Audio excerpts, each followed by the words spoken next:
To that end, to the press, I wanted to start with an old June Jordan poem called Poem Towards a Final Solution. In a press conference this afternoon, the Secretary of Space Development confirmed early reports of a comprehensive plan nearing completion in his office.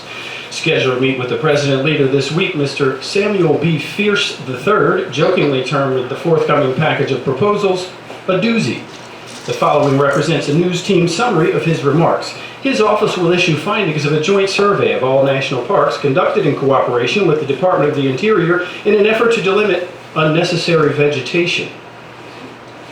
His office will recommend installation of nuclear reactors inside low-growth residential areas of American cities in order to encourage voluntary citizen relocation at estimated savings to the federal government of more than $2 billion yearly. The Secretary suggested that he will call for the computation of food stamps as income so that, for example, a legitimate welfare recipient in Mississippi would receive exactly $8 a month as disposable cash.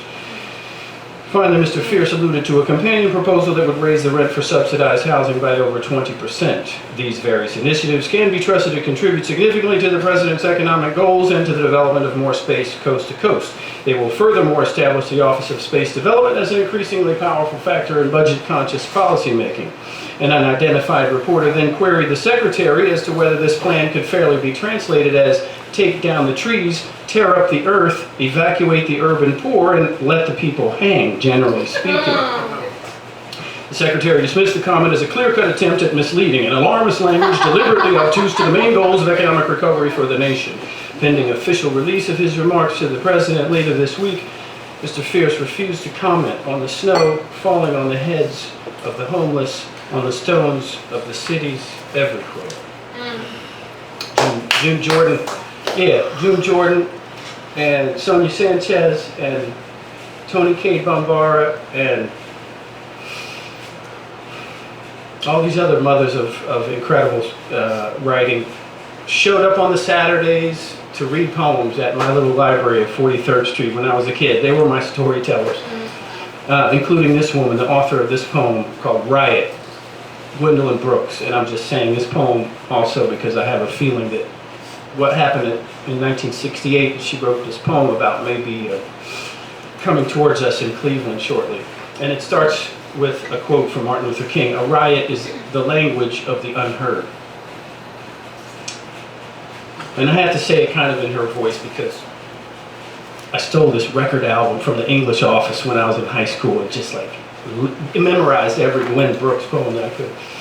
John Cabot, out of Wilma, once a Wycliffe, all white blue rose beneath his golden hair, wrapped richly in right linen and right wool, almost forgot his Jaguar and Lake Bluff, almost forgot Grand Tully, which is the best thing that ever happened to Scotch, because the Negroes were coming down the street, because the poor were sweaty and unpretty, not like two dainty Negroes in Winnetka. And they were coming toward him in rough ranks, in wind sweeps. They were black and loud and not detainable and not discreet. Gross, gross. Que tu es grossier, John Cabot itched instantly beneath the nourished white that told his story of glory to the world. Don't let it touch me. The blackness, Lord, he whispered to any handy angel in the sky, but in a thrilling announcement, on it drove and breathed on him and touched him in that breath. The fume of pigfoot, chitterling, she always said chitterlings, chitterling and cheap chili malign mocked John, and in terrific touch, old averted doubt jerked forward decently. Cabot, John, you are a desperate man, and the desperate die expensively today. Cabot, John went down in the smoke and fire and broken glass and blood and cried, Lord, forgive these inwards who know not what they do. Gwen Brooks. Some white people going nowhere fast, backwards into faded maps, running from a crime they said they never did, things wasn't this bad when I was a kid. That was my father's father's father. Owned your father's father's father. Why bother? Isn't this cotton a thing of the past? Can't this be forgotten at last? No, no, no, no. Now let's get into a stop at a stoplight. Rolling up the window, looking in the mirror, jamming to a jam they say they can't even hear. Sugar sweet bop, it's a drop in the bucket, dread. Playing keep up with the Joneses, going to their head. Herbs, drinking and smoking under lock and key in the burbs. Homies and brave in the land of the free. Now word turns to no place, turns to no place. Haven't you heard? You're running out of places to run, out of places to run. When you're going no words, no words, no words, no words, no words to describe it. They're going to try to lie it, tribal. If they stick to the past, they're liable. Silence is golden, but that don't spend. Look around the room, you can't pretend. Boom, never talk about it and you end up in a tomb. If you could hear the voices 6 feet underground, you would change your tune just to hear your voices sound. If they say it's from the south, check what's coming from their mouth. Everything south of Canada's down south now. Texas, Mason, Dixon, Axis, DC, Wall Street, LA, it's easy. Keep quiet, you're nothing but a greasy pawn. They follow you home and you're gone. Then where you gonna run when the light turns red and the time runs out and the car goes dead and the barrel rolls down tight, strained on your head, bricks flying through the air, feet turn to lead and the kids are missing and there's already bloodshed. What you gonna say? No words. Where you gonna run? No words. Some of these sick brothers need some help. Fast forward. The movie they living in is backwards. Take them to the hood and listen to some black words, brown words, red words, yellow words, blue words, new words. Make them understand that the pain is true words. Let them read Langston, Dunbar, Haley on red. Make them understand Step and Fetch It's Dead. Get them on a new page, deal with the old rage sinners. They're going to be the ones saying, guess who's coming to dinner?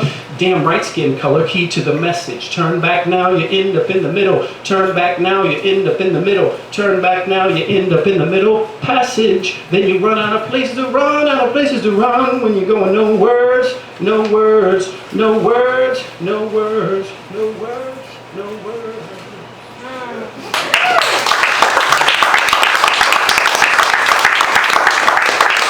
All right, thank you. So someone requested that I do a couple. I was going to read new stuff, but somebody requested these old pieces. This is one that's kind of fitting for the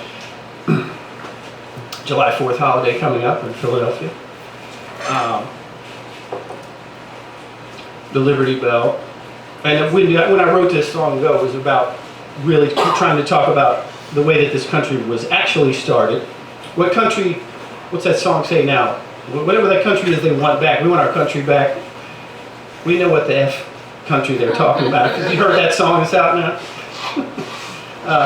So this was an attempt to deal with that, the Liberty Bell.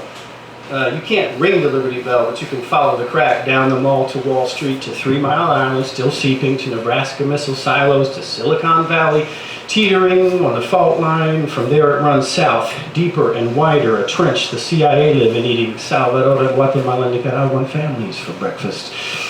It rears its cracked death skull in Sri Lanka, rips down the African continent with an abyss so deep apartheid cavemen still keep whole black nations enslaved in it. The crack is a scar, a gash, a cut, a compound fracture around the earth and back to DC crack jokes, cracked up heads of state. Even Obama cracks his lips and Armageddon jingle bells dribble out on our children. It's a broken home canning jar, justice spoiling on the shelf.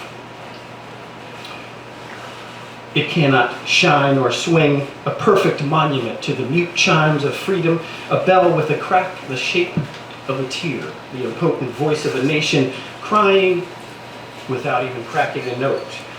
The Liberty Bell can't ring anymore, but if you listen real hard, you can hear people singing, "'Tis of thee," and falling through the crack, pledging allegiance. So that's it. Pieces. The other one is called Poem for Lizzie, which I think probably only Charlie O'Hay in this room has heard, which is always good. Charlie's awesome. I hope you're going to read at the open if I can get up off this microphone. It's kind of also about free speech in a way. Phoenixes rise from South Bronxian ashes you warm your hands on. This heat brightens your markers, sharpens your pencils, loosens your brushes, shakes up your aerosols for the night shift when you will art revolt. Kid Lizzie, graffiti man, you burn commuters' newspaper eyes, you vomit Park Avenue's greasy money breakfast all over Cadillac windows, you stuff the bounce checks of subsidized housing back through Wall Street's pinstripe coffee lips.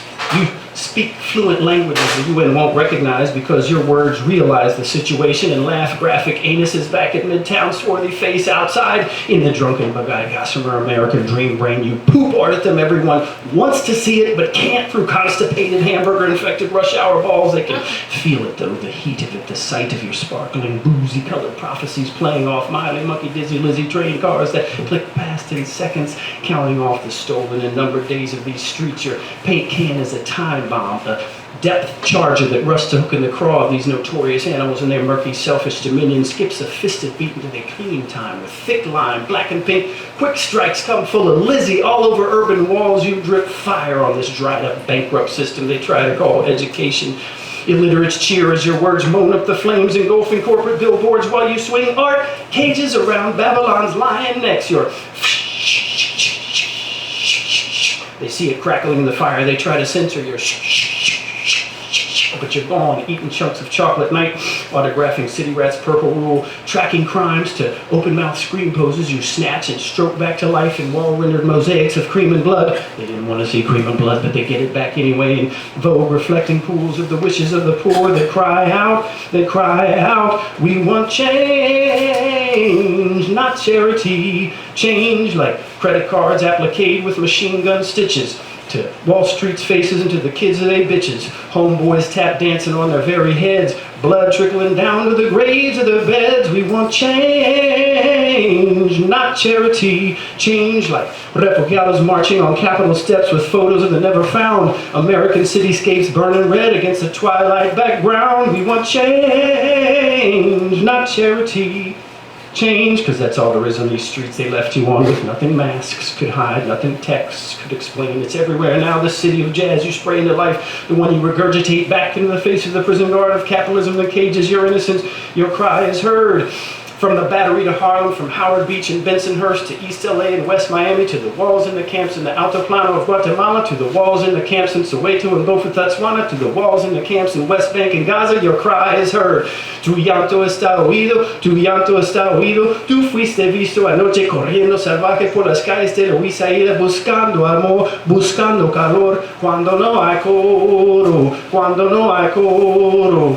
Pintando ritmo caribeños en estas paredes sin sol, pintando sol, pintando negro, pintando verde, pintando rojo, pintando blanco el bla bla bla de la cocaína. Pintando cerradas las casas de crack with your spray gun syringe. Your cry is heard.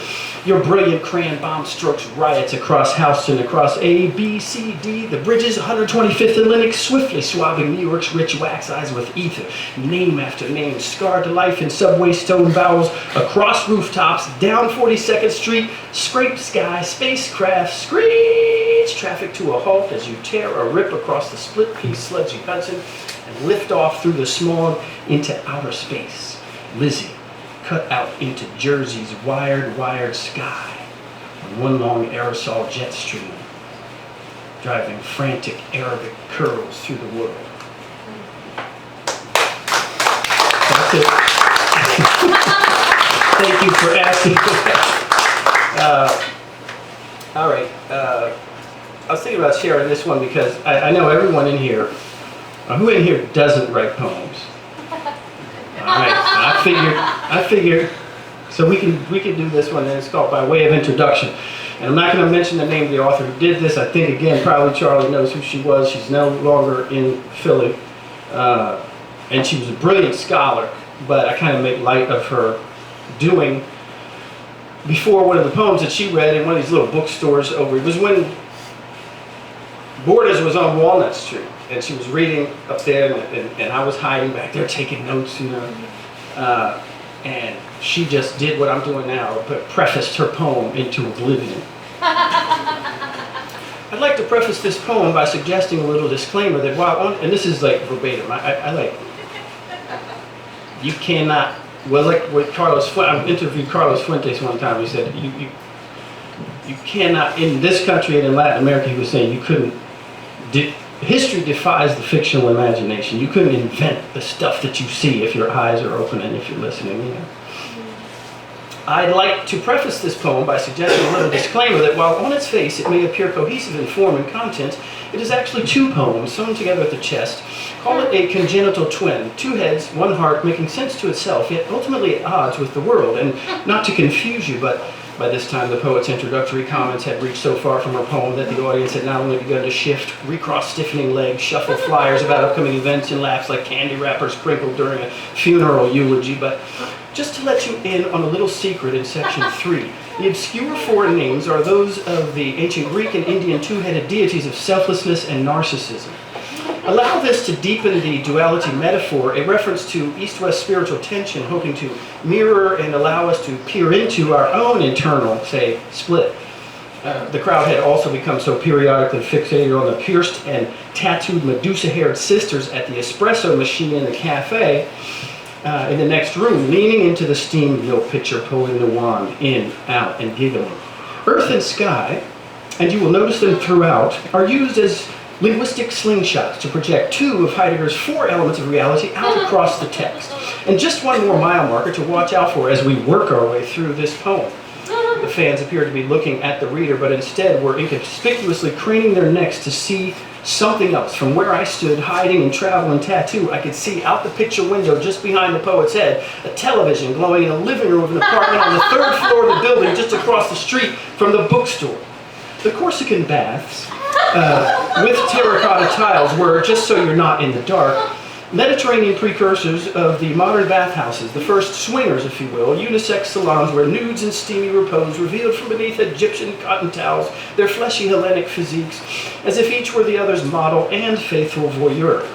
By this point, the latte girls phoned so loudly in the cafe that the poet could no longer be heard, but this mattered no longer since a man in his boxers and a woman in her bra and panties had appeared in the picture window, unbeknownst to the poet, their sluggish, pillowy bellies flabbing about as they roughly embraced one another, backlit by the strobing blur of a huge Panasonic, both wielding beer bottles as if intent upon knocking the other to the ground. As much from vanity as from a need to be understood, these early exhibitionists bathed before and after matches in the Colosseums, ample opportunity to be viewed intimately and by their public. The only thing more appealing than a poem unzipping itself stanzas to the floor, disrobed to perfectly lined flesh, the two sweaty tenants silhouetted before a 48-inch screen, jumping up and down, slapping high fives and chest slams from between their exalted body parts, distorted by electric blue, emerged, then disappeared, the massive arms, legs, and long hair of two championship wrestlers flinging their bodies off the elastic ring wires, one leaping into the other's face with both jiggling butt cheeks in slow motion. Is this why, I'm sure you're asking yourselves, the early Christians invented an omniscient, spying God, not to keep evil deeds from being committed, but as a truly attentive witness to those deeds? In the bookstore cafe, a latte girl hammered open the cash register with a ching as the TV ref in the stranger's living room pounded the mat, then rang the bell, and the woman in her underwear finally fell upon her mate, and the poetry crowd applauded the takedown, shocking the reader awake from her interminable preface. Thank you, thank you, thank you. I hope that these NBs, or notus bene in the Latin, will eliminate any confusion on the part of my audience. And so, by way of introduction, I would just like to leave you with the following epigram to begin. And she continued.